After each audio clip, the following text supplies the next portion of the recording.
I was standing in formation at Whitmore Air Force Base, sweat trickling down my spine under the Nevada sun, when my phone vibrated against my leg.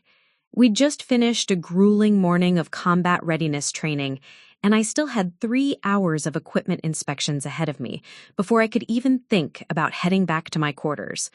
The desert heat was unforgiving, even at 0900 hours, and my flight suit clung to me like a second skin that desperately needed washing. Before we jump back in, tell us where you're tuning in from, and if this story touches you, make sure you're subscribed, because tomorrow I've saved something extra special for you.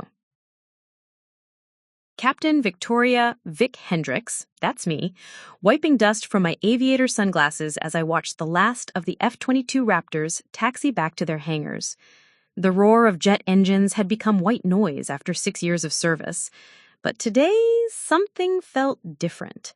Maybe it was the text message burning a hole in my pocket, or maybe it was the fact that in exactly 48 hours, I'd be sitting across from my family at our annual reunion in the small town of Millbrook, Oregon, pretending that everything was perfectly normal.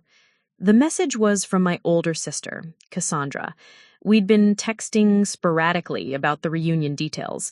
Who was bringing what, where we'd all stay, the usual logistics that somehow always fell to the women in the family to coordinate.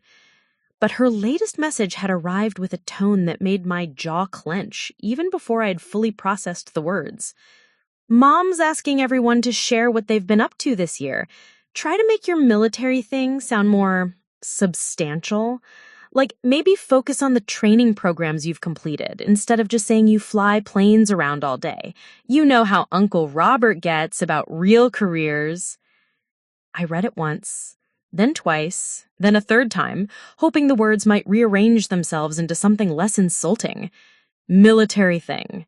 Like 6 years of my life. 2 deployments, and a distinguished flying cross, or some kind of hobby I'd picked up between yoga classes and weekend brunches. The worst part, this wasn't new. Cassandra had been perfecting this particular brand of dismissal since the day I'd announced my intention to join the Air Force straight out of college. While she'd gone to law school and married a hedge fund manager, I'd chosen what she called playing dress-up soldier and living in government housing like some kind of teenager who couldn't afford real rent.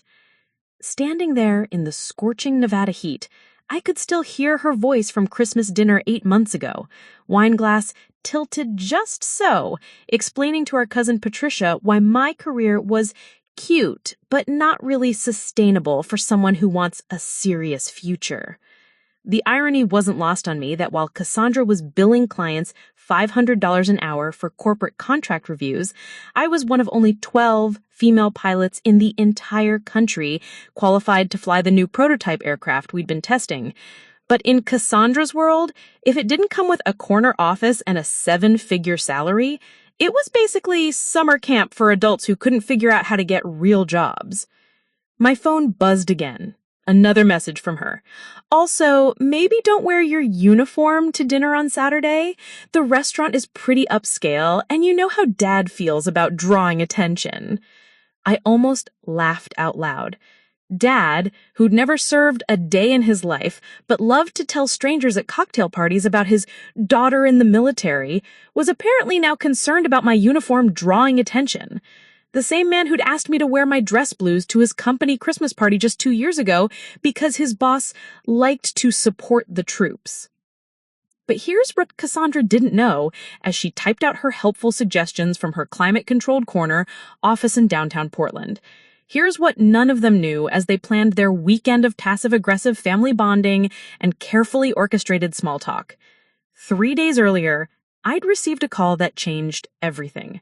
Not a regular call, a call that came through channels so secured that even acknowledging it existed required a clearance level most people never achieve. The kind of call that starts with, Captain Hendricks, this is Colonel Matthews from the Pentagon, and ends with instructions so specific they include the exact coordinates where you need to be standing at precisely 1400 hours on Saturday afternoon. The Vice President of the United States was making an unscheduled stop in Oregon. Something about showcasing the Air Force's commitment to rural America and honoring outstanding service members in small communities. What the advance team needed was a local Air Force officer with the right clearance, the right record, and the right availability to serve as military liaison for a very important, very public ceremony. They'd chosen me. In exactly 47 hours and 36 minutes, while my family sat around Uncle Robert's perfectly manicured backyard in Millbrook, Oregon, arguing about whether my military thing counted as a real career, Air Force Two would be touching down at the tiny municipal airport just 12 miles away. The vice president would be stepping off that plane, and I would be there, in my dress blues, representing not just the United States Air Force, but every woman who'd ever been told she was just playing soldier. I slipped my phone back into my pocket without responding to Cassandra's messages. Let her plan her perfect weekend.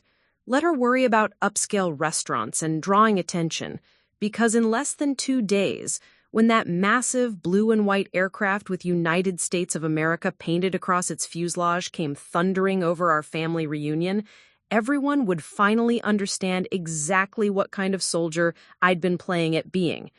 And the best part, I hadn't said a word to any of them about it.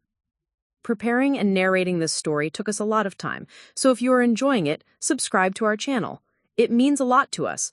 Now back to the story. I stood there in the Nevada heat for what felt like an eternity, staring at Cassandra's messages on my phone screen. The words seemed to blur together in the glare of the desert sun. Try to make your military thing sound more substantial. Maybe don't wear your uniform. You know how Dad feels about drawing attention. Staff Sergeant Rodriguez walked past me carrying a clipboard thick with inspection forms, and I realized I'd been standing motionless for almost 5 minutes. Around me, the base continued its daily rhythm, mechanics rolling tool carts across the tarmac, pilots heading to debriefing sessions, the distant hum of generators keeping the electronics cool in buildings that felt like ovens. But I couldn't move. I kept rereading those messages, hoping somehow the tone would change, that maybe I'd misunderstood what my own sister was saying to me. Military thing. Like the last 6 years of my life could be summarized as a hobby that had gotten slightly out of hand. My hands were actually shaking as I scrolled back through our conversation history. There it was, 3 weeks ago. Vic, you're still planning to come to the reunion, right? It's been forever since we've all been together. Warm. Enthusiastic. The sister I remembered from childhood, before everything got complicated.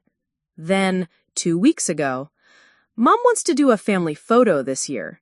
Maybe wear something nice? Like a dress or something normal? Normal. As if my dress blues weren't the most formal thing I owned. As if representing my country wasn't normal enough for a family photograph. 1 week ago. Oh, Vic's here. She's still doing her Air Force thing. Tell them about the flying lessons, Vic. Flying lessons. As if I were taking weekend courses at the local airfield instead of piloting multi-million-dollar aircraft in active combat zones. A bead of sweat dropped from my forehead onto the phone screen. I wiped it away, but the words didn't change. They never did. The worst part was how casual it all sounded. Cassandra wasn't trying to be cruel. In her mind, she was probably being helpful, protective even, making sure I didn't embarrass myself by taking my military phase too seriously in front of successful relatives with real careers and real accomplishments. My phone buzzed again. Another message from her. Oh, and Uncle Robert is bringing his golf buddies on Saturday. Try not to get into any political discussions about military spending, okay? You know how intense you get about that stuff. Intense. I was intense about military spending. Not passionate, not informed, not speaking from actual experience managing budgets and resources that could mean the difference between mission success and mission failure. Just intense. Like someone who got too worked up about things that didn't really matter. I looked up at the sky, where contrails were already starting to fade in the dry air. Somewhere up there, pilots were trading for missions they might never be able to talk about, protecting freedoms that people like my family took for granted while dismissing the people who made those freedoms possible. A ground crew member walked past, nodded respectfully. "Afternoon, Captain." Simple acknowledgement of rank, of service, of the responsibility that came with the uniform I wore every day. Here, nobody questioned whether what I did was substantial enough. Here, my opinion on military spending wasn't dismissed as getting too intense about irrelevant topics. I slipped the phone back into my pocket without responding. What was I supposed to say?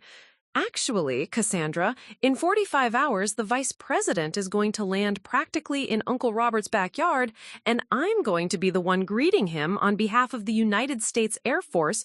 But sure, I'll try to make my military thing sound more substantial. The irony was suffocating. While she worried about whether my career was impressive enough for a family dinner, I was preparing for a ceremony that would require security clearances most people couldn't even apply for. But standing there in the Nevada desert, surrounded by the tools and symbols of the life I'd built, I realized something that made my chest tight with recognition. This pattern of dismissal, of making me feel like I needed to apologize for my choices, for my service, for taking up space in my own family, this wasn't new. It had been building for years, and I'd been so busy trying to prove myself worthy of their respect that I'd never stopped to question whether they deserved mine. The memory hit me like a slap as I walked toward the equipment hangar. Easter Sunday, just 4 months ago, I'd flown commercial from Nevada to Portland, burning through my leave time and spending half my monthly salary on last-minute airfare because Cassandra had insisted it was absolutely crucial that I be there for Mom's 60th birthday celebration.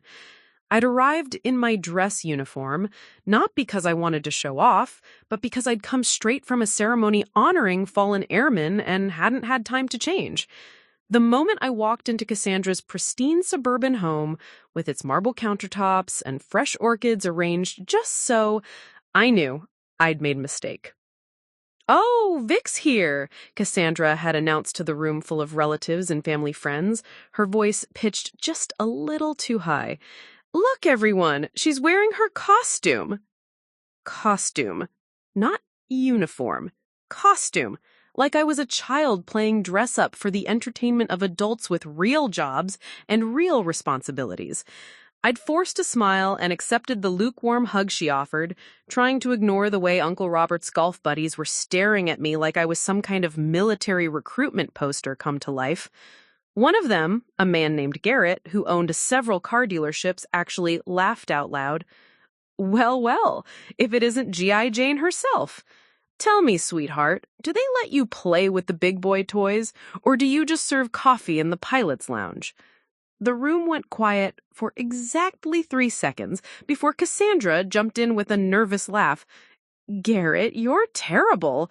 Vic actually flies planes, don't you, Vic? Tell them about your flying." Flying? Like I was a weekend hobbyist with a Cessna, not a combat pilot with over 2,000 flight hours in military aircraft.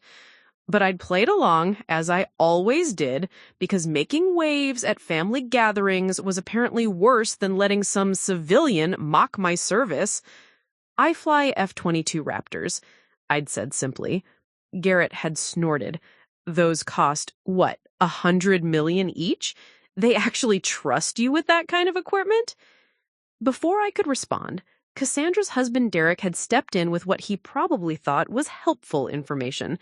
"The Air Force has quotas now," he explained to the room, as if I weren't standing right there.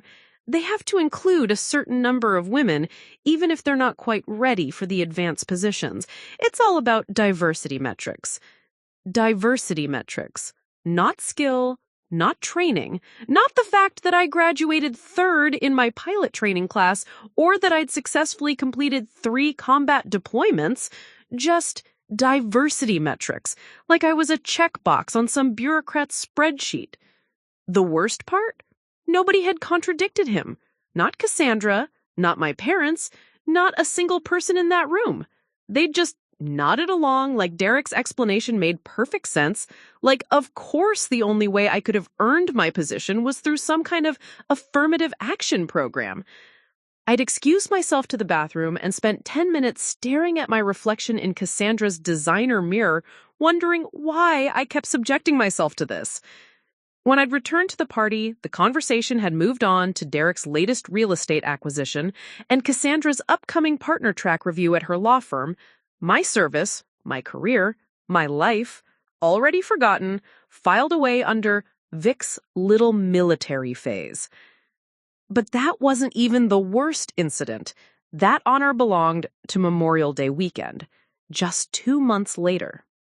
I'd been selected to participate in the wreath-laying ceremony at Arlington National Cemetery, standing honor guard with 11 other airmen as the Secretary of Defense paid tribute to fallen service members. It was one of the most solemn, meaningful experiences of my military career, being trusted to represent the Air Force at such a sacred moment. I posted one single photo on social media afterward. Just me in dress blues, standing at attention beside the tomb of the unknown soldier with a simple caption, "Honored to serve at Arlington today, never forgotten." Cassandra's comment appeared within minutes. "Cute photo! Love the military fashion show. You always look so serious in these pictures, though. Try smiling more." Military fashion show?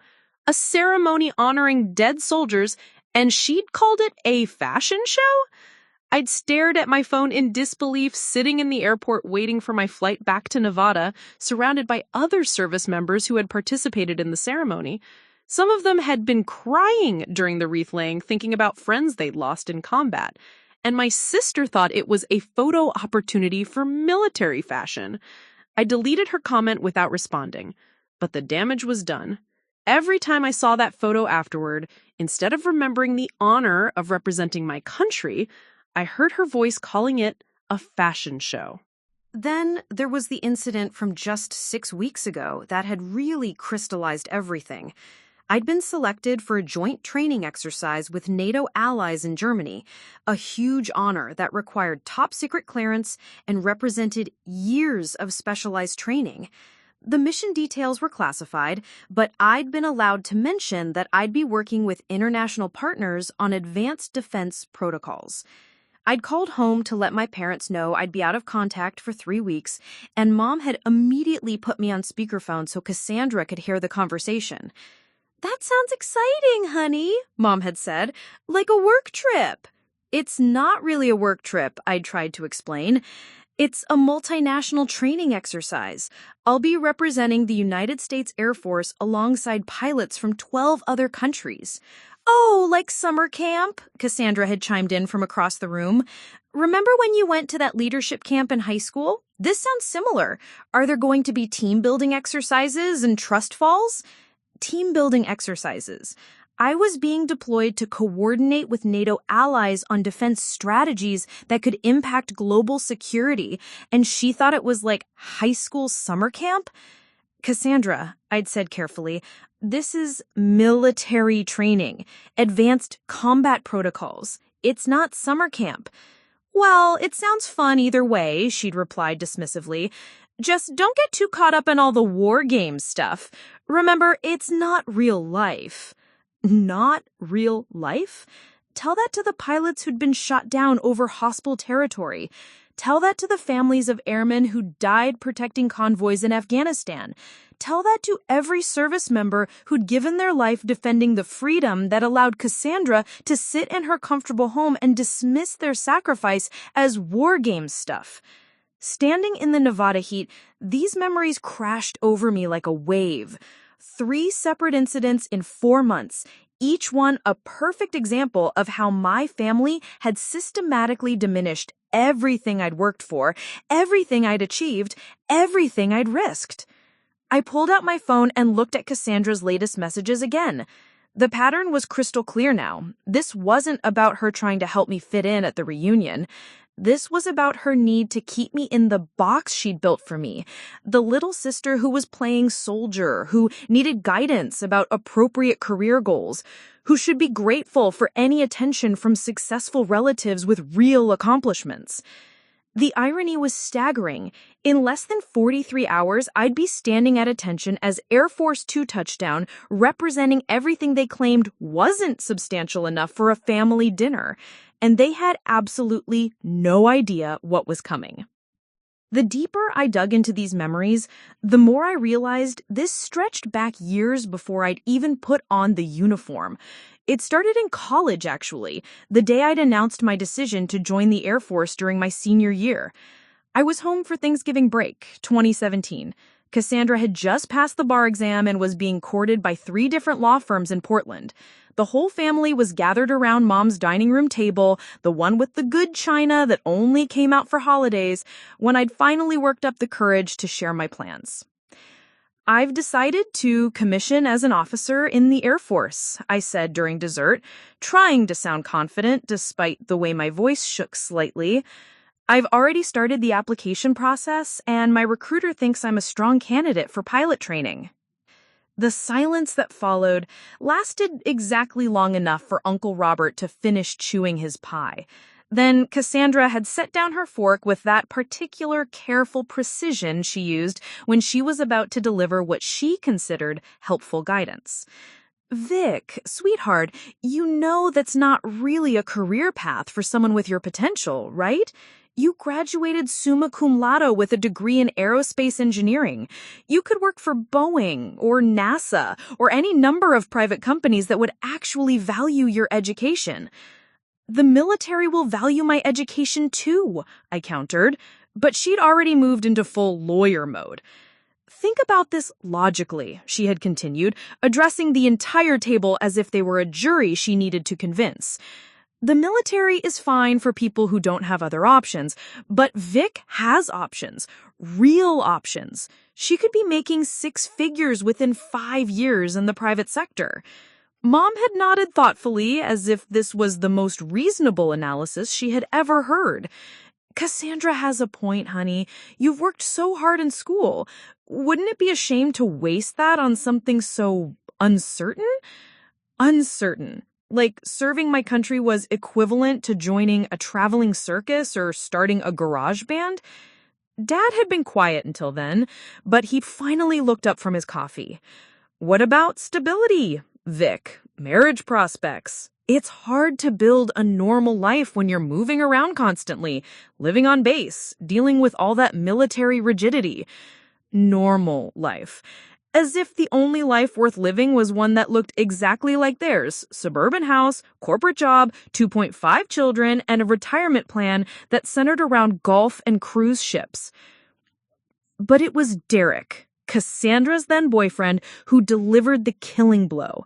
Plus, let's be honest, he had said, with the confidence of someone who had never questioned his place in the world, the military isn't exactly known for promoting women to positions of real authority. You'd probably spend most of your time doing administrative work or maybe flight instruction for male pilots. Is that really how you want to spend your 20s? The assumption was breathtaking, that I couldn't possibly succeed in a male-dominated field, that I'd obviously be relegated to supporting roles, that my dreams of flying combat aircraft were so unrealistic they didn't even merit serious discussion.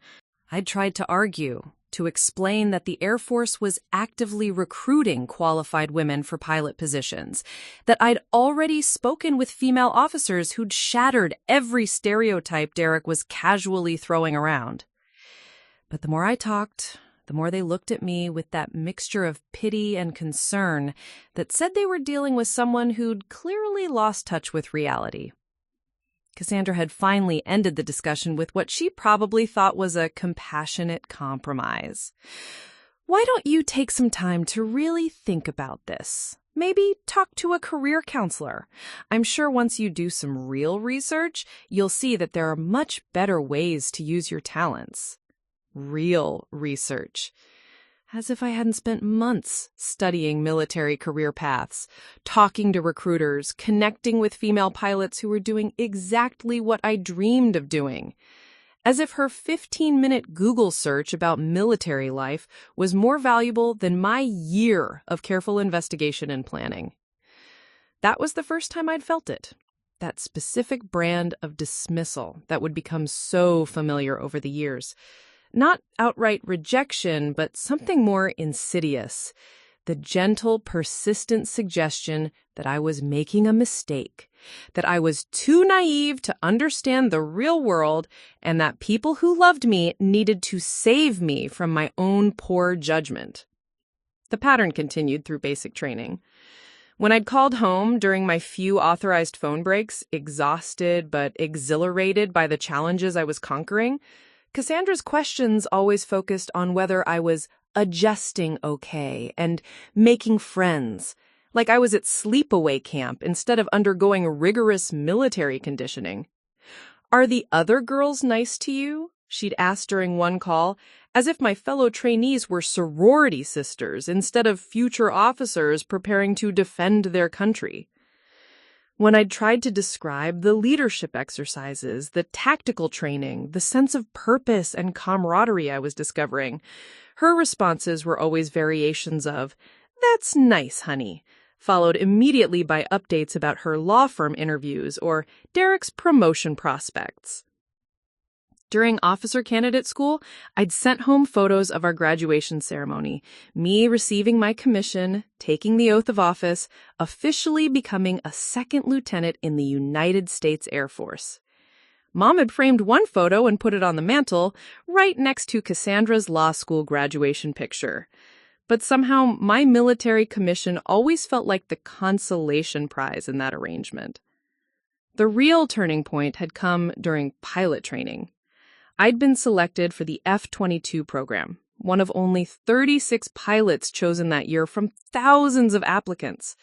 It was the culmination of everything I'd worked toward, proof that I belonged in the most elite echelons of military aviation. I'd called home immediately after receiving the news, practically vibrating with excitement. "I got F-22s, I'd told Cassandra, assuming she'd understand the significance even if she didn't share my enthusiasm. "That's great," she'd replied, but I could hear her typing in the background. "What exactly does that mean?" I'd tried to explain the selectivity, the advanced technology, the fact that I'd be flying the most sophisticated fighter aircraft in the world, but Cassandra's attention had clearly been elsewhere. "Uh-huh," she'd murmured as I described the training pipeline ahead of me. "That sounds really intense. Are you sure you want to put yourself through all that stress? Derek was just saying how much his cousin regrets joining the Navy because of how rigid everything is."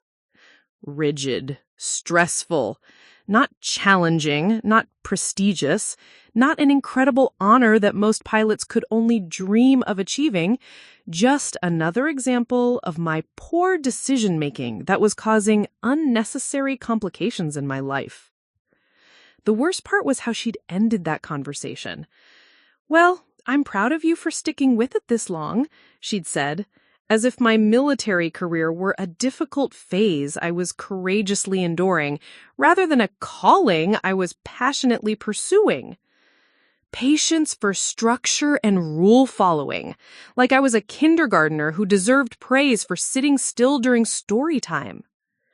Standing in the Nevada heat 6 years later, I could trace the line from that first Thanksgiving announcement to Cassandra's messages about making my military thing sound more substantial. She had never once, in all that time, acknowledged that I might have chosen correctly, that I might have found exactly the life I was meant to live, that her initial assessment of my capabilities and my future might have been completely wrong. Instead, she'd spent 6 years waiting for me to come to my senses, to realize that she'd been right all along, to finally grow out of this military phase and pursue something she could understand and approve of. But in 39 hours, when Air Force Two descended from the Oregon sky and the Vice President of the United States stepped onto that tarmac to personally commend my service, every one of those dismissive conversations would be revealed for what they really were. The sound of small minds failing to recognize something extraordinary happening right in front of them. I was walking back to my quarters that evening, still processing the weight of those memories, when my phone rang. Mom's contact photo filled the screen, the one from last Christmas where she's wearing her red sweater and that smile she saves for family pictures. Hi, Mom, I answered, grateful for the distraction from my own spiraling thoughts. Oh, good, you picked up. I was hoping to catch you before you got too busy with work stuff. How are you doing, sweetheart? We spent a few minutes on the usual topics, my health, the weather in Nevada, whether I was eating enough vegetables. But I could tell she had something specific on her mind. Mom had never been good at hiding her agenda. So, she finally said, her tone shifting to something more careful, I talked to Cassandra today about the reunion plans. Oh? I kept my voice neutral, not trusting myself to say more. She's so excited that you're coming. She really is, Vic. She talks about you all the time, you know. She's very proud of what you've accomplished. I almost laughed out loud. Proud. Right. Mom's version of reality had always been slightly rosier than actual reality, but this was pushing it even for her. That's nice, I managed. She's just been under so much pressure lately, Mom continued. And there it was, the real reason for this call. The law firm has been absolutely brutal. They've got her working 80-hour weeks, and the partnership track is so competitive. She barely has time to breathe, let alone plan a wedding. Wedding. This was news to me. Cassandra's engaged? Oh! Mom's voice got higher, the way it did when she realized she'd revealed something she wasn't supposed to. Yes, Derek proposed last month. It's been a whirlwind trying to plan everything while she's so busy with work. I felt something cold settle in my stomach.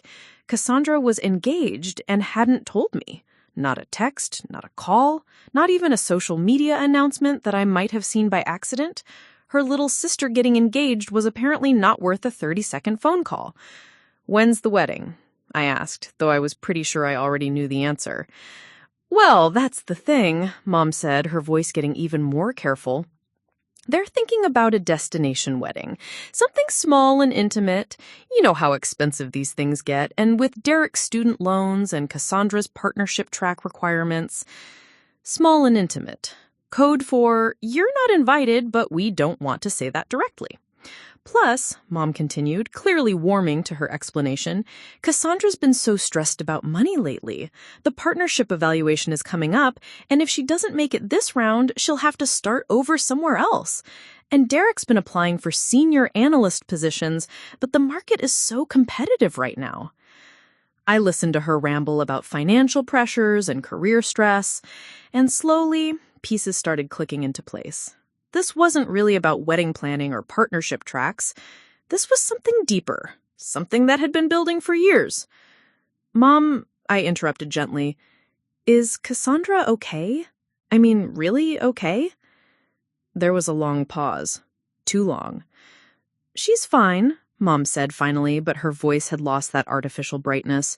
She's just, you know how she is. She's always been so driven, so focused on succeeding. Sometimes I think it's hard for her when other people seem to have things come easily. Come easily. Like my military career had been handed to me on a silver platter instead of earned through years of training, sacrifice, and proving myself over and over again? What do you mean? I asked, though I was starting to understand. Another pause. Then Mom's voice, now quieter. You know, Vic, Cassandra has always been the achiever in the family, the one with the plan, the one who knew exactly what she wanted and how to get it, and she's worked so hard for everything she has. I've worked hard too, Mom. Of course you have, sweetheart. That's not what I mean. She sighed, and I could picture her sitting in her kitchen trying to find the right words. It's just that your path has been so different, so confident. You decided you wanted to fly planes, and somehow you just did it. You made it look effortless. Effortless. 6 years of military service, 2 combat deployments, countless hours of training and evaluation, and it looked effortless to them. It hasn't been effortless, Mom. No, I know that, she said quickly. That's not what I meant. It's just that Cassandra has always had to fight for everything. School was harder for her than it was for you. Getting into law school, getting the job at the firm, making partnership track, every step has been a battle. And sometimes I think it's difficult for her to watch you just soar. Soar. like I was some kind of natural talent who'd never faced rejection or failure or moments of crushing self-doubt. But as Mom kept talking, a clearer picture started emerging. Cassandra's need to control the narrative around my career wasn't really about my career at all. It was about her own deep-seated insecurity, her fear that maybe she'd chosen the harder path, while I'd somehow found a shortcut to success and fulfillment. She mentioned that you might talk about your military experience at the reunion, Mom. She's just worried that Uncle Robert and his friends might not understand how impressive what you do really is. You know how they are about traditional career paths. Traditional career paths. Uncle Robert, who inherited his construction business from his father and spent most of his time on golf courses lecturing people about traditional career paths? She doesn't want you to feel left out or diminished, Mom. She's trying to protect you, Vic, in her own way. Protect me? By telling me to downplay my accomplishments and avoid wearing my uniform to dinner? By dismissing my service as a military thing that needed to be made more substantial? By treating my career like an embarrassing phase she was helping me navigate through? Mom, I said carefully, has Cassandra ever actually asked me how I feel about my career? Whether I'm happy with my choices? The silence stretched out so long I thought the call might have dropped. I think she assumes, Mom's voice trailed off. She assumes I'm not happy. She assumes I made a mistake. She assumes I need her guidance to fix my life. Vic, when's the last time Cassandra asked me about something I'm proud of without immediately suggesting ways I could do it better or differently? Another long silence. She loves you, Mom said, finally, her voice small. She really does. She's never been good at expressing it when she's feeling insecure about her own life. And there it was, the missing piece I'd been searching for. This wasn't really about my military service being insufficiently impressive for family gatherings. This was about Cassandra's growing realization that, while she'd been climbing the traditional ladder of success, rung by exhausting rung, I'd found a completely different path that had led to achievements she couldn't quantify or compete with.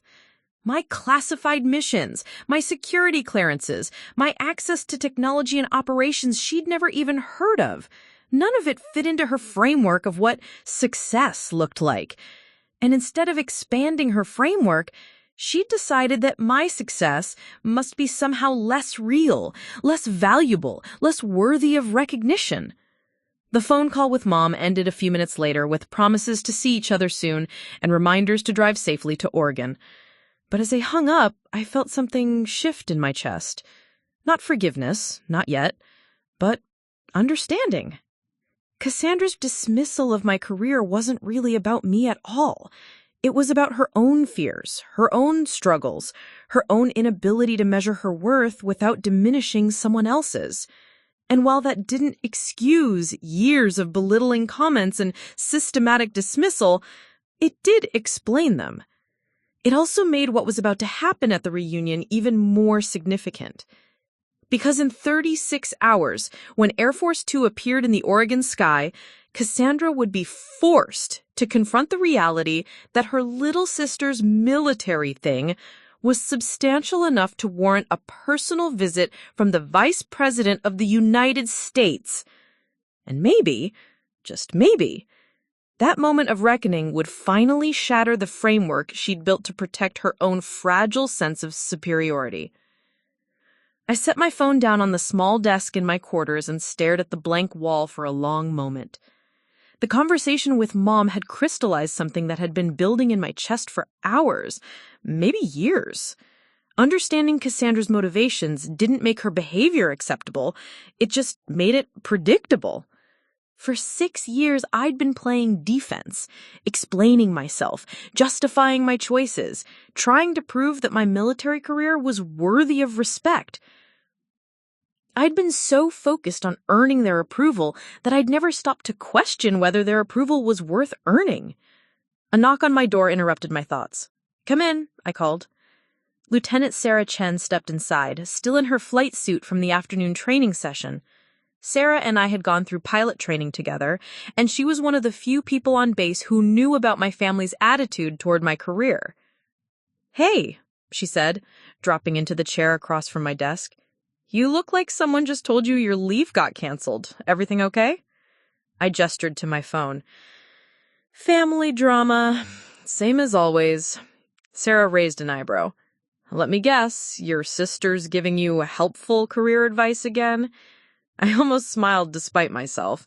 Sarah had heard this story before, in pieces, during late-night conversations in various officer clubs around the world.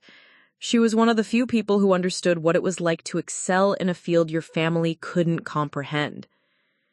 She wants me to make my military thing sound more substantial at the family reunion this weekend, and maybe not wear my uniform to dinner because it might draw unwanted attention. Sarah's expression shifted from sympathy to something sharper. "Are you kidding me? You just got selected for the VP detail, and she's worried about your uniform drawing attention?" The VP detail. I hadn't told anyone about that yet, not even Sarah. The security briefing had been clear about operational security, but Sarah had top secret clearance and a need to know. "How did you—" "Colonel Matthews called looking for you about an hour ago. When I told you were off duty, he mentioned you might be getting some interesting news soon." I put two and two together. She leaned forward. "Vic, do you realize what this means? They're bringing you in as military liaison for a vice presidential visit. That's not something they hand out to random captains." I nodded slowly. "I know what it means." "Do you?" Sarah's voice got more intense. "Because from where I'm sitting, it looks like you're still worried about whether your family thinks your career is impressive enough, when you should be planning how to handle the fact that you're about to become the most successful person at that reunion by several orders of magnitude." The way she said it made something click into place. Sarah was right.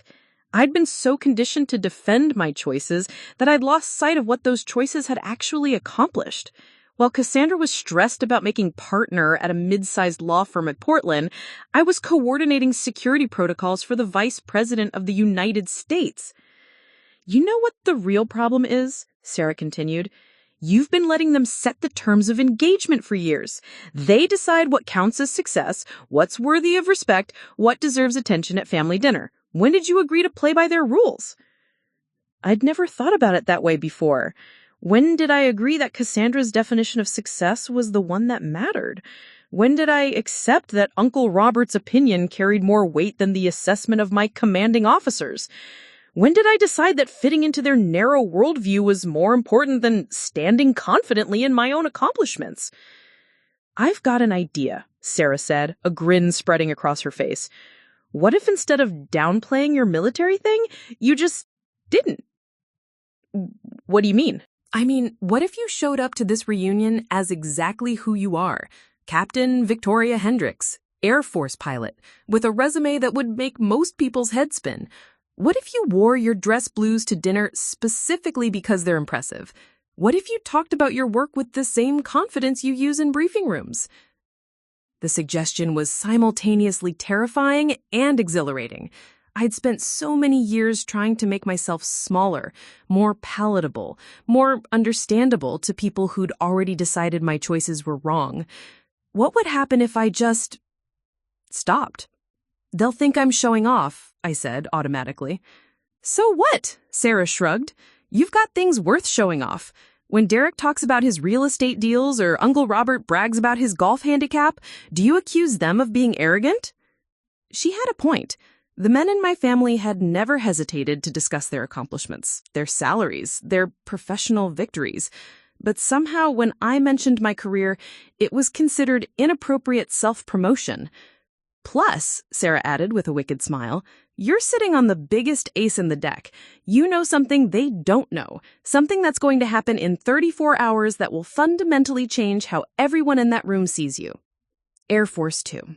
I'd been thinking of it as a coincidence, a piece of good timing that would vindicate my career choices after the fact. But Sarah was reframing it as something else entirely, proof that I'd been right all along, that my family's assessment of my potential had been spectacularly wrong. "What are you suggesting?" I'm suggesting you stop playing their game entirely, she said. Don't try to make your military career sound impressive in terms they can understand. Just be impressive, period. Show up as exactly who you are with all the confidence and authority you display in uniform every day. The idea was radical, at least for me. I'd spent so many years translating my achievements into civilian terms, downplaying the classified aspects, focusing on the parts of my job that sounded most like traditional careers. What if I just didn't? You realize they're going to hate it, I said, automatically. Probably, Sarah agreed, but you've got things worth showing off. When Derek talks about his real estate deals or Uncle Robert brags about his golf handicap, do you accuse them of being arrogant? She had a point. The men in my family had never hesitated to discuss their accomplishments, their salaries, their professional victories. But somehow when I mentioned my career, it was considered inappropriate self-promotion. Plus, Sarah added with a wicked smile, you're sitting on the biggest ace in the deck. You know something they don't know. Something that's going to happen in 34 hours that will fundamentally change how everyone in that room sees you. Air Force 2.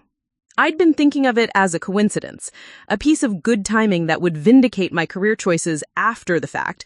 But Sarah was reframing it as something else entirely. Proof that I'd been right all along, that my family's assessment of my potential had been spectacularly wrong. What are you suggesting? I'm suggesting you stop playing their game entirely, she said. Don't try to make your military career sound impressive in terms they can understand. Just be impressive, period. Show up as exactly who you are with all the confidence and authority you display in uniform every day. The idea was radical, at least for me. I'd spent so many years translating my achievements into civilian terms, downplaying the classified aspects, focusing on the parts of my job that sounded most like traditional careers. What if I just didn't? You realize they're going to hate it, I said. Probably, Sarah agreed, but they already don't respect what you do, so what exactly are you protecting by tiptoeing around their feelings? That hit home harder than I expected. She was right. Despite all my efforts to make my career more palatable, more understandable, more worthy of their approval, they still treated it like an extended phase I'd eventually grow out of. So what was I gaining by continuing to play by their rules? There's something else, Sarah said, her voice getting more serious. This VP detail isn't just an honor. It's a career-defining moment. The kind of thing that opens doors you didn't even know existed. Are you really going to let your sister's insecurity diminish that for you? I thought about Colonel Matthews's call, about the careful way he explained the significance of being selected for this detail. This wasn't just about standing in formation while the vice president gave a speech. This was about being trusted with the kind of responsibility that could shape the trajectory of my entire military career. And I'd been worried about whether it would sound impressive enough at a family barbecue. You know what I think? Sarah stood up, her expression determined. I think it's time your family learned who Captain Victoria Hendricks really is. Not the watered-down version you've been presenting to protect their feelings, but the real deal. The pilot who's flown combat missions in 3 different theaters. The officer who's been entrusted with million-dollar aircraft and classified operations. The woman who's about to coordinate security for the Vice President of the United States. She headed toward the door, then paused. And I think it's time you stopped asking for their permission to be proud of what you've accomplished. After she left, I sat alone in my quarters, feeling something fundamental shift in my chest. For years, I'd been operating from a place of defensive justification, trying to prove that my choices were valid. But what if I approached this reunion from a completely different angle? What if, instead of trying to convince them that my military career was respectable, I simply showed up as someone whose career spoke for itself? What if I stopped translating my achievements into terms they could understand and started expecting them to rise to the level of understanding my achievements deserved? I pulled out my phone and looked at Cassandra's messages again. Try to make your military thing sound more substantial. Maybe don't wear your uniform. For the first time, instead of feeling hurt or defensive, I felt something else entirely. Pity. Pity for someone so insecure in her own accomplishments that she needed to diminish her sister's success to feel adequate. pity for someone who was about to be blindsided by the reality of exactly how substantial her little sister's military thing really was. I opened a new message and typed back, "Thanks for the advice. See you Saturday." Short, polite, and completely non-committal, because in 32 hours, I wouldn't need to explain anything to anyone. Air Force 2 would do all the explaining for me. But more importantly, I was done seeking their approval. It was time to show up as exactly who I was and let them adjust their worldview accordingly. The next morning, I woke up with a clarity I hadn't felt in years. The conversation with Sarah had fundamentally shifted something in my mindset, and I could feel the change in how I moved through my morning routine. Instead of the usual pre-family event anxiety, I felt focused, strategic, like I was preparing for a mission, which in a way, I was. I started with my uniforms.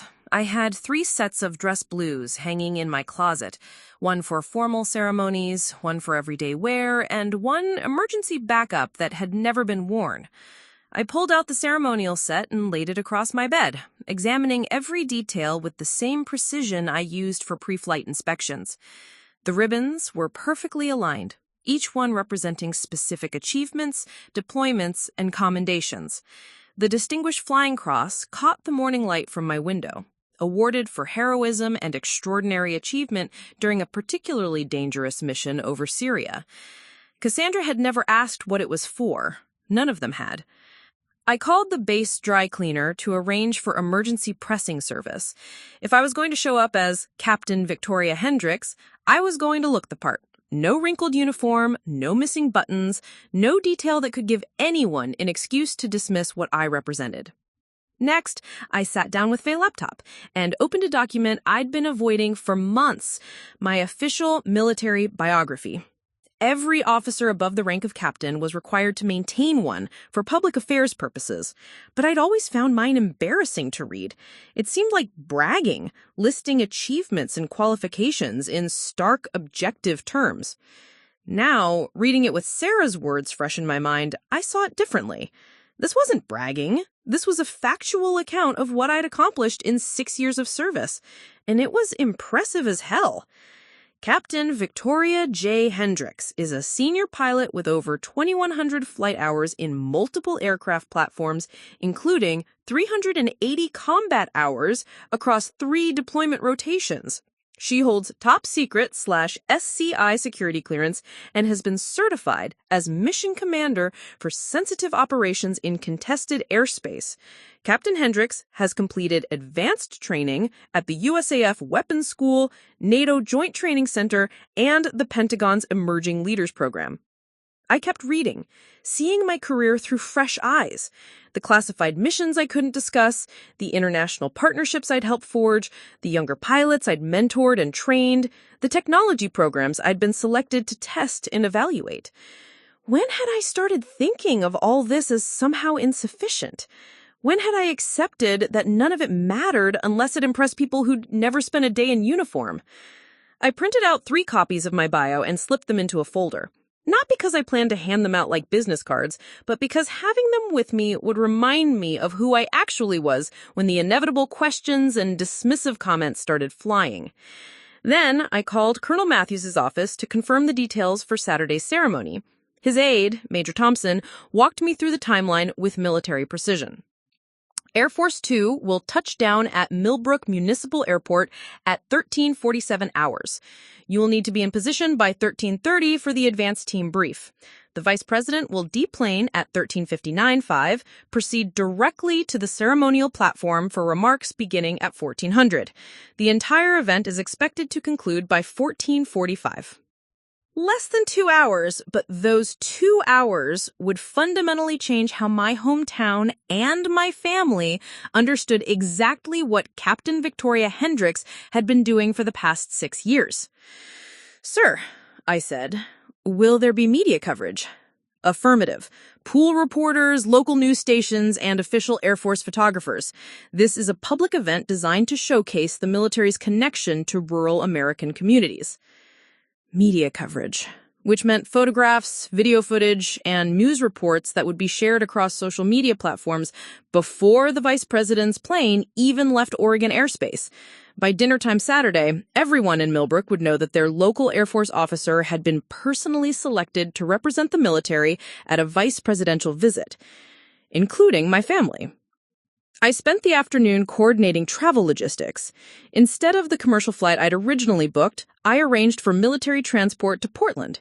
It was within my authorization for an official ceremony, and it would put me in Oregon 12 hours earlier than planned, giving me time to handle any last-minute details without the stress of rushing from the airport. More importantly, it would allow me to arrive in my hometown not as Victoria, the family disappointment, trying to catch a connecting flight, but as Captain Hendricks on official military business. I also called the reunion venue, Uncle Robert's Country Club, and spoke with their events coordinator about Saturday's timing. The family gathering was scheduled to begin at 1600 hours, just over an hour after the vice presidential ceremony would conclude. Perfect timing for someone who needed to change out of dress blues and make a grand entrance. But I had one more call to make, and this one required careful consideration. I scrolled through my contacts until I found the number for Jennifer Walsh, a reporter from Millbrook Gazette who'd interviewed me 3 years ago when I'd been promoted to captain.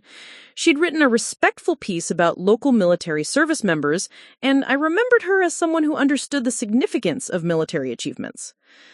Jennifer, this is Captain Victoria Hendricks. I wanted to give you a heads up about something happening in Millbrook this Saturday. I explained about the vice presidential visit, my role as military liaison, and the public ceremony. Jennifer's excitement was audible through the phone. "This is huge, Victoria! The biggest political visit in Millbrook's history! Can I interview you afterward? Get some background on how this came about?" "Absolutely," I said. "In fact, there's a family reunion happening at the country club right after the ceremony. If you want a local angle about how military service connects with community, that might be an interesting setting." I wasn't being vindictive. Not exactly. But if my family was going to continue dismissing my career as unsubstantial, they could do it in front of a reporter who understood exactly how substantial it really was. That evening, I called my parents to confirm my arrival time. I kept the conversation brief and avoided mentioning anything about Saturday's ceremony. As far as they knew, I was just coming home for a regular family reunion. "Will you be driving straight to Uncle Robert's on Saturday?" Mom asked. "I have a work commitment that afternoon," I said truthfully, "but I'll be there by dinner time." "Oh, what kind of work commitment?" I paused, savoring the moment. "Just some military thing." After I hung up, I spent an hour reviewing the security protocols for Saturday's event, memorizing the names and titles of the officials who would be attending. This wasn't just about showing up anymore. This was about executing a flawless performance as the professional I'd become. I also drafted a brief statement about my military service, the kind of thing reporters always asked for. Nothing boastful or self-aggrandizing, just a clear, confident summary of what I'd accomplished and what it meant to serve. I've been honored to serve my country for 6 years, flying missions that protect American interests around the world. Being selected to represent the Air Force at today's ceremony reminds me why I chose this career, to be part of something larger than myself, something that makes a real difference in people's lives. Simple, professional, and completely authentic. The kind of statement that would look good in a newspaper article or social media post. The kind of statement that would make it very difficult for anyone to dismiss my career as playing soldier. By the time I went to bed that night, every detail was planned. My uniform was being pressed, my travel was arranged, my talking points were prepared. And most importantly, my mindset had completely shifted. I wasn't going to this reunion to seek approval or prove myself worthy of respect. I was going as Captain Victoria Hendricks, and it was time my family learned exactly who that was. In 28 hours, Air Force 2 would land in Oregon, and everything would change. But the change had already started. In my head, in my heart, and in my absolute refusal to make myself smaller for people who couldn't recognize greatness when it was sitting right across the dinner table from them. Saturday morning arrived with the kind of crystalline Oregon sky that made everything look like a postcard. I had flown into Portland the night before on military transport and stayed at a hotel near the airport, avoiding any chance encounters with family members who might have questions about my early arrival. At 0600 hours, I was already dressed and reviewing my notes over coffee in the hotel restaurant. The ceremony timeline was memorized, my dress blues hung perfectly, and my mind was clear and focused. For the first time in years, I felt like I was approaching a family weekend from a position of strength rather than defense. The drive to Millbrook took 90 minutes through rolling hills and farmland that looked exactly like I remembered from childhood. But everything felt different now. Instead of returning home as Victoria, who'd disappointed her family's expectations, I was arriving as Captain Hendricks on official business for the Vice President of the United States. At 10:15 hours, I pulled into the parking lot of Millbrook Municipal Airport. The transformation was already underway. What was normally a sleepy regional airfield with a single runway and a modest terminal building had been converted into a secure federal facility overnight. Secret Service agents in dark suits and sunglasses moved purposefully between vehicles. Military police had established a perimeter around the main terminal. A temporary stage had been erected near the runway, complete with presidential podium and American flags snapping in the morning breeze. I showed my credentials to the checkpoint and was escorted to a command post trailer where Colonel Matthews was coordinating final preparations with advanced team leaders from multiple agencies. Captain Hendricks, outstanding. You're exactly on time. For the next 2 hours, I was immersed in the intricate choreography of a vice presidential visit. Security sweeps, communication checks, logistics coordination, and protocol reviews. This was the kind of high-level operational planning that most people never saw. The precise execution that made complex government functions appear effortless. My role as military liaison involved coordinating between the Secret Service, local law enforcement, airport authority, and media representatives. It required exactly the kind of leadership skills, attention to detail, and ability to manage multiple moving parts that I'd been developing throughout my military career. At 1200 hours, I briefed the pool reporters on the ceremony's significance and my background as the selected military representative. Jennifer Walsh was among them, and I could see her taking detailed notes as I explained the selection process and what the visit meant for the local military community. Captain Hendricks, what does it mean to you personally to be chosen for this role? I gave the answer I'd prepared, but standing there in my dress blues with Air Force 2 scheduled to arrive in less than 2 hours, the words carried more weight than I had expected. It's an honor to represent not just the Air Force, but all the service members from small communities like Millbrook who've chosen to serve something larger than themselves. This visit demonstrates that military excellence can come from anywhere, and that rural America continues to produce some of our finest officers and enlisted personnel. At 13:30 hours, I took my position on the ceremony platform. The small crowd of invited guests and media had assembled in a designated viewing area. I could see familiar faces from town, my high school principal, the mayor, several business owners who'd known me since childhood. But I didn't see any family members. They were still at Uncle Robert's house, preparing for what they thought would be a routine reunion with their underachieving relative who played soldier for a living. At 13:47 hours, exactly as scheduled, Air Force 2 appeared on the horizon. The massive Boeing C-32A, painted in the distinctive blue and white livery of the vice presidential fleet, approached Millbrook Municipal Airport with the kind of presence that made everyone stop what they were doing and stare. As the aircraft touched down and taxied toward the terminal, I felt something I'd never experienced before. Absolute certainty that I belonged exactly where I was, doing exactly what I was doing, representing exactly what I'd chosen to represent. The vice president emerged from the aircraft at 13:55 hours, descended the stairs, and walked directly to where I stood at attention. The handshake, the brief exchange of pleasantries, the formal presentation of honors, everything unfolded with the precision of a military drill, but the warmth and respect in the vice president's demeanor was unmistakably genuine. "Captain Hendricks," he said during our private moment before the public remarks began, "your commanding officers speak very highly of your service. Officers like you are exactly why I wanted to make this visit to rural America." The ceremony itself lasted exactly 45 minutes. The vice president spoke about the importance of military service, the connection between small communities and national defense, and the exceptional caliber of officers who emerged from places like Millbrook. When he mentioned my name specifically, citing my combat record and leadership in advanced weapons programs, I felt something shift in the crowd's energy. These were people who'd known me as Robert and Linda's youngest daughter, the girl who'd been afraid of heights until she learned to fly jets.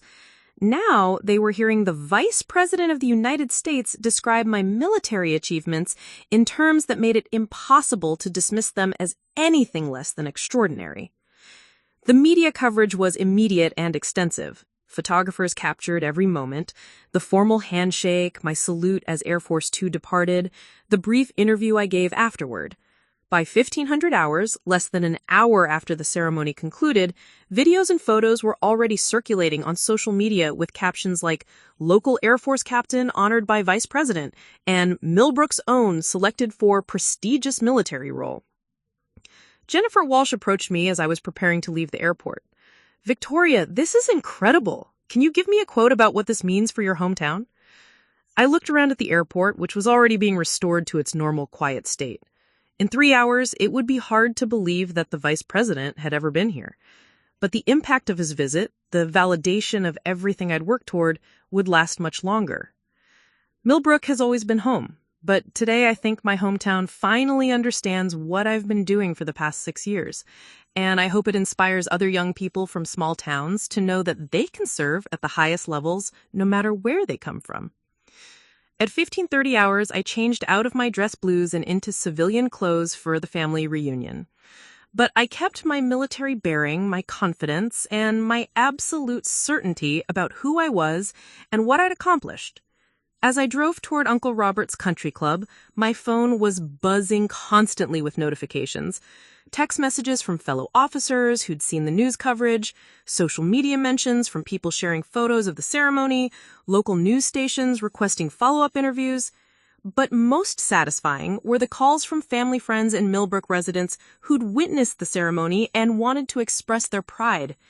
People who'd known me since childhood, who'd watched me grow up in their small town, who now understood that the quiet girl who'd been afraid of heights had become someone worthy of recognition by the highest levels of government. The reunion was scheduled to begin at 1600 hours. I arrived at 16:15, walking into Uncle Robert's country club not as Victoria the family disappointment, but as Captain Hendricks, fresh from a ceremony honoring her military service by the Vice President of the United States. And based on the stunned expressions I saw when I walked through the door, it was clear that word of the afternoon's events had already reached my family. The conversation that followed would finally, definitively, settle the question of whether my military career was substantial enough for their approval. But for the first time in years, I genuinely didn't care what they thought. I already knew what I was worth. The silence that greeted me when I walked into Uncle Robert's country club was unlike anything I'd ever experienced at a family gathering. Usually, these events began with a flurry of hugs, small talk about the drive, and someone immediately pressing a drink into my hand while asking about work in that politely dismissive way I'd grown accustomed to. Instead, I found myself standing in the doorway of the private dining room while 23 members of my extended family stared at me like I just materialized from another dimension. Uncle Robert was the first to break the silence, rising from his seat at the head of the long table with his phone still in his hand. "Victoria," he said, his voice carrying a note I'd never heard before, something between surprise and what might have been respect. We saw the news." The news. I could see phones scattered across the table, tablets propped against water glasses, and at least 3 different news websites open on various screens. The story had broken faster than I had anticipated. "KPTV posted the video 20 minutes ago. It's already been shared 400 times, my cousin Patricia said, holding up her iPad. I glanced at the screen she was showing me. There I was, in full dress blues, standing at attention as Air Force 2 touched down behind me.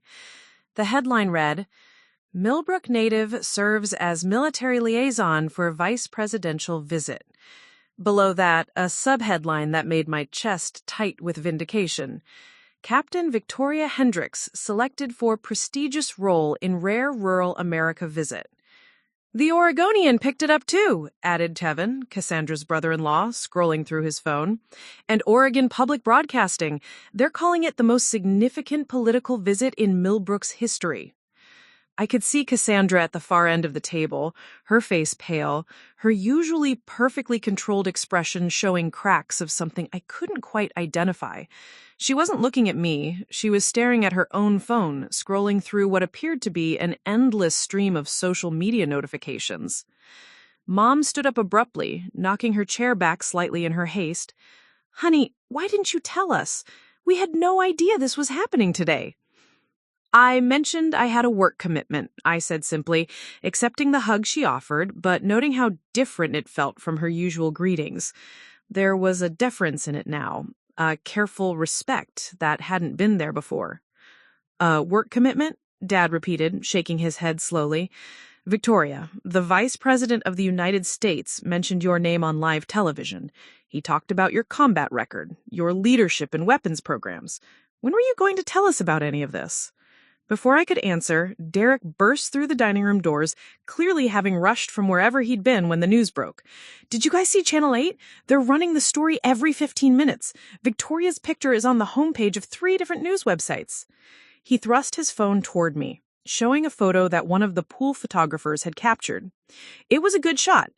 Me saluting as Air Force 2 taxied away from the terminal, my expression serious and professional, the American flag visible in the background. "The caption says you were personally selected by Pentagon leadership for this role," Derek continued, his voice carrying a breathless excitement that was utterly foreign to our usual interactions. "They're calling you one of the Air Force's rising stars." Rising star. I almost laughed. For 6 years, Derek had treated my military career like an extended gap year, something I'd eventually grow out of when I decided to pursue serious adult responsibilities. Now he was reading Pentagon assessments of my potential to a room full of relatives who'd spent those same 6 years waiting for me to come to my senses.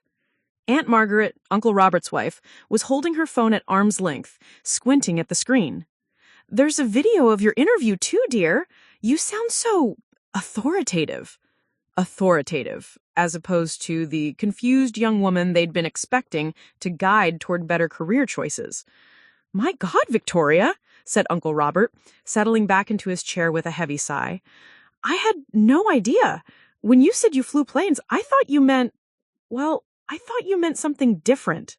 Something different, like weekend flight lessons or maybe transport duty, not F-22 Raptors and classified weapons programs and personal commendations from the Vice President." My phone buzzed with an incoming text, then another.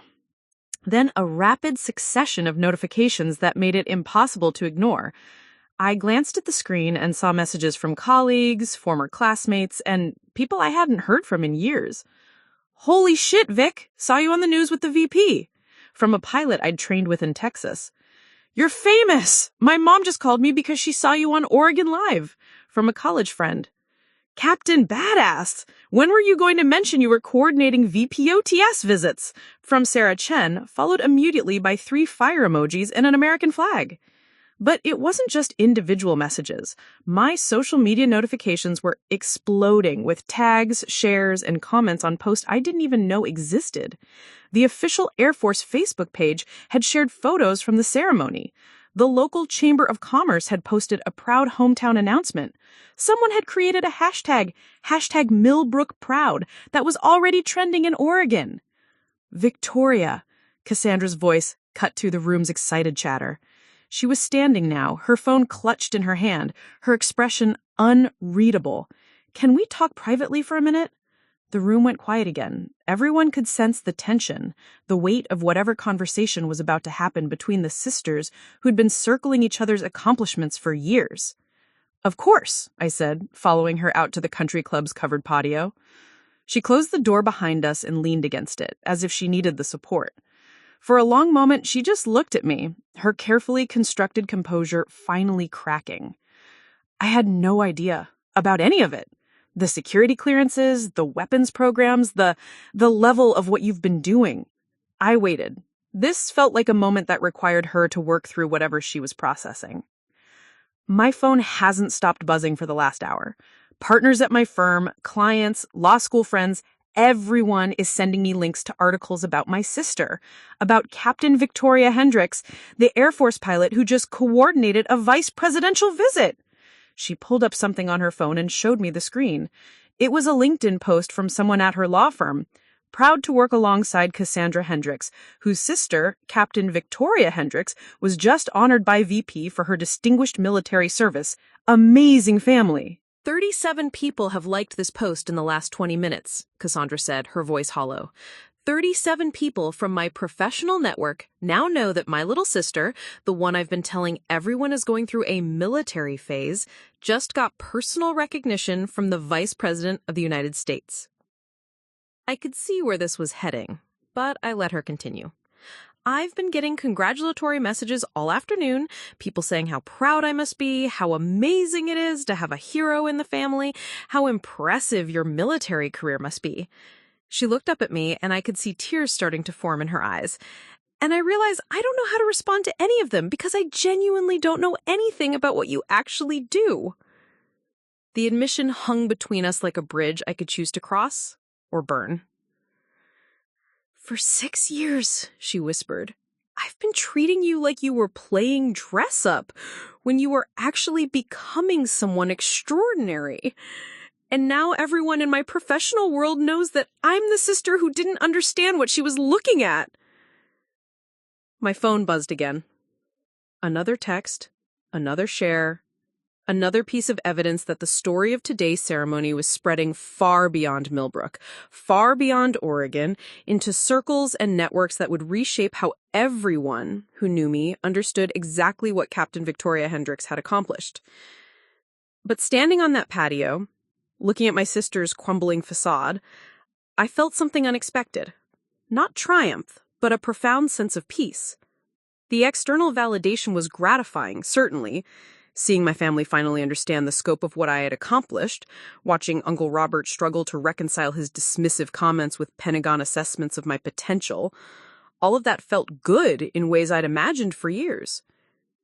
But the real transformation wasn't happening in the dining room full of relatives frantically Googling my military record.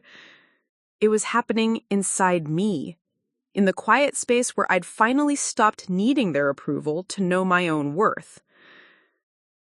Cassandra, I said gently, you want to know what the hardest part of the last 6 years has been?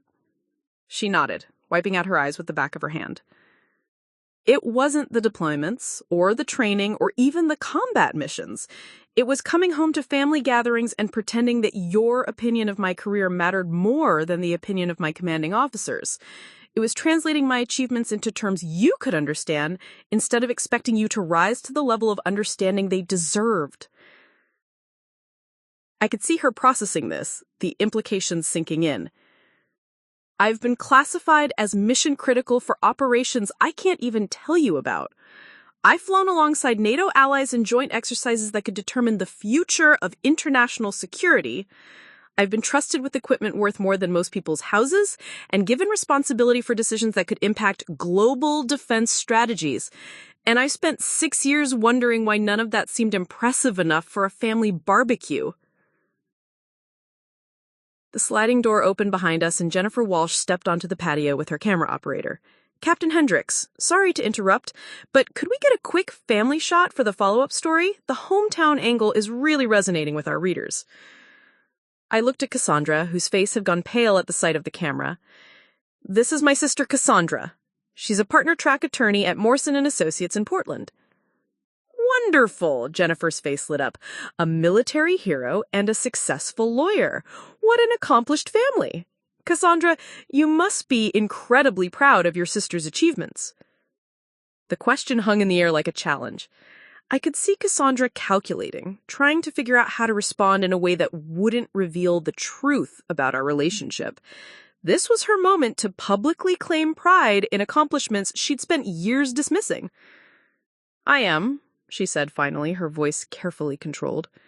Victoria has always been Exceptional. Always been exceptional. It was such a careful revision of history that I almost admired the skill of it. In 30 seconds, she'd rewritten 6 years of military thing comments and transformed herself into the supportive sister who had always recognized my potential. Jennifer asked a few more questions, getting quotes from both of us about military service, family support, and the significance of today's ceremony. Cassandra played her part perfectly, offering sound bites about pride and admiration that would look good in print and completely contradict everything she'd said privately for years. When the interview ended and Jennifer headed back inside to get shots of the extended family, Cassandra and I were alone again.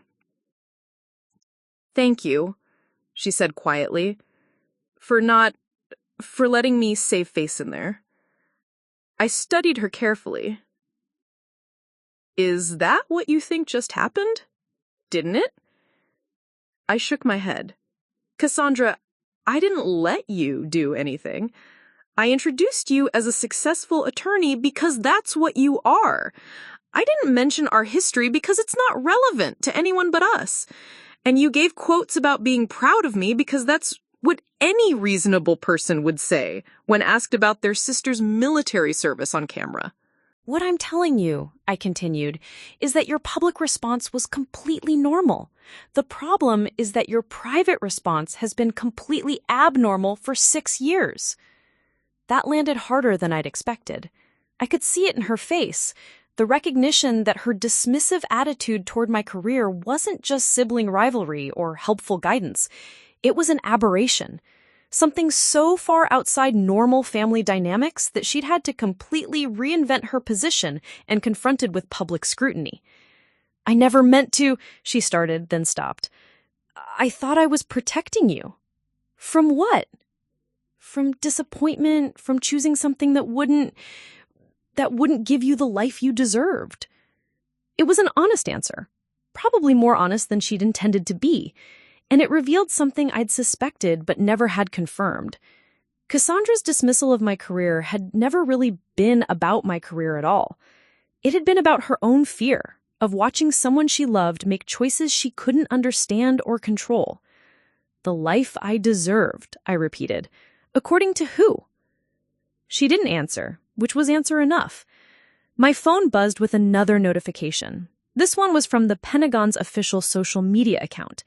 A photo of me shaking hands with the vice president with a caption that read, "Captain Victoria Hendricks exemplifies the excellence and dedication we see throughout the Air Force. Proud to have officers like her representing our service and our nation." I showed the screen to Cassandra. "The Pentagon thinks I deserve the life I've built. The vice president thinks I deserve recognition for my service.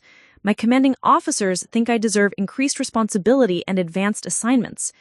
At what point do you think maybe your assessment of what I deserve might be the outlier?" She stared at the phone for a long moment, then looked up at me with something that might have been the beginning of real understanding. "I owe you an apology," she said finally. "Not just for today or this weekend, but for years of not seeing you clearly." It was a start. Not forgiveness, not yet, but acknowledgement, recognition that there was something to forgive. "I appreciate that," I said, "but Cassandra, I need you to understand something. I don't need your approval anymore. I've spent 6 years trying to prove to you that my choices were valid, and today I realized I don't care whether you think they are or not." Her face crumpled slightly. "So where does that leave us?" I looked through the glass doors at our family, still clustered around phones and tablets, still marveling at news coverage of a career they'd never bothered to understand. Uncle Robert was showing something on his phone to Dad, both of them shaking their heads in what appeared to be amazement. Mom was on the phone with someone, her voice animated in a way I rarely heard. "It leaves us wherever you want it to," I said. "If you want to know about my actual life, my real work, what I'm genuinely proud of, I'm happy to share that. But I'm done pretending that my accomplishments need your validation to be meaningful." A year later, Cassandra and I met for coffee in Portland, not because of a family crisis or a reunion obligation, but because she'd called and asked if we could talk, really talk, without the performance or pretense that had characterized our relationship for so many years. She'd brought a folder with her, printouts of articles about my promotion to major, photos from a ceremony where I had received a commendation for excellence in pilot training instruction, a feature story from Air Force magazine about women in advanced fighter programs. "I've been following your career," she said, spreading the articles across the coffee shop table. "Actually following it, not just waiting for you to translate it into terms I could understand." I picked up one of the articles, a detailed piece about the pilot training program I'd been selected to lead. It was technical, full of military terminology and references to aircraft systems that most civilians would find incomprehensible. "Do you understand what this says?" I asked. "Not entirely," she admitted, "but I understand that it's important. I understand that you were chosen for this role because you are exceptional at what you do. And I understand that I spent years diminishing something I was too stubborn to learn about." It wasn't a perfect reconciliation. There were still moments when Cassandra's need to control the narrative surfaced, still times when she offered unsolicited advice about career decisions she didn't fully understand. But there was also genuine curiosity now, real questions about my work that came from a place of interest rather than judgment. The difference was that I no longer needed her understanding to validate my choices. The peace I'd found on that country club patio had settled into something permanent. The absolute certainty that my worth wasn't determined by other people's ability to recognize it. Sometimes the most profound victories aren't about proving others wrong. They're about reaching the point where their opinion simply doesn't matter anymore. And sometimes the greatest gift you can give someone who spent years underestimating you isn't forgiveness. It's the space to finally see you clearly, without the pressure of their approval hanging in the balance. When Air Force 2 had landed in Millbrook that day, it changed how my hometown saw me, how my family understood my career, how my sister processed my life choices. But the most important change had happened before the plane ever touched down. The moment I stopped needing external validation to know exactly who I was and what I was worth. That's the lesson I carry with me now, in my current role as lieutenant colonel at the Pentagon, working on programs I still can't discuss with my family. Not because they wouldn't understand, but because some things are bigger than family dinner conversation. Some accomplishments speak for themselves, and some victories are so quiet, so internal, so fundamental that they don't need an audience to be complete. The empty stocking I'd hung at Christmas years ago had been a symbol of absence, of being excluded from celebrations I thought I needed to be part of. But I understand now that it was never really empty. It was just waiting to be filled with something better than other people's approval, the unshakable knowledge of my own worth, earned through service, proven through dedication, and validated by the only opinion that truly matters, my own. And that, more than any vice presidential handshake or Pentagon assignment, is the achievement I'm most proud of. Up next, you've got 2 more standout stories right on your screen. If this one hits the mark, you won't want to pass these up. Just click and check them out. And don't forget to like, subscribe, and turn on the notification bell so you don't miss any upload from us.